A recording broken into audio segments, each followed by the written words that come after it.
Hey there, Sharon Horne-Ellstrom here. Welcome to day 2746 of What You Have to Know, documenting the journey, sharing lessons learned. Originally, as I moved from the brick and mortar corporate world of businesses to the online world of businesses, and then back and forth again. And today and every day, I just like to kind of keep track of what I'm doing. I'm visually challenged, and so instead of documenting and writing in journals, which I still do, it's just really hard for me to ascertain and read them. I've got magnifying glasses everywhere, but that's kind of cumbersome. So I like to just document the journey and share, this is what we're working on, this is what's working, this is what's not working.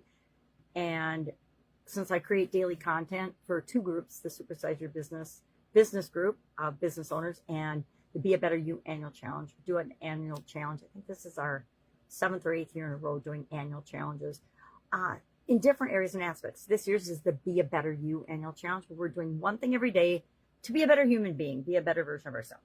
Some days we have success, some days not so much. I admit it, I'm human just like everybody else. And so good and bad happens in all of our days.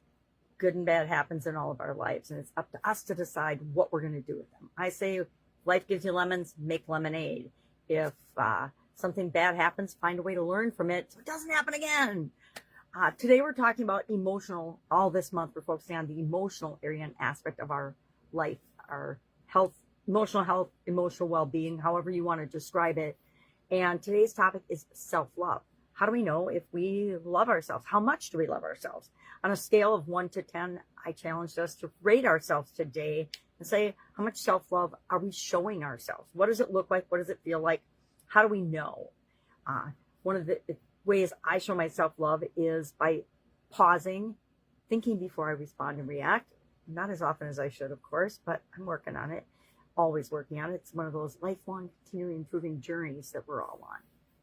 And what I pay attention to, what I'm thinking, has a huge impact on what I'm focusing on, has a huge impact on my feelings and on my level of self-love for myself. If I'm focusing on something negative like politics or all the crazy stuff that's going on in the world that's terrible, I'm going to feel bad. Not only about that situation, but it'll reflect and I'll feel worse about myself. I'll be more judgmental of myself, etc. So try to shy away from that stuff. And I have caught myself doing way too much commentary on social media, and I need to just really cut myself off.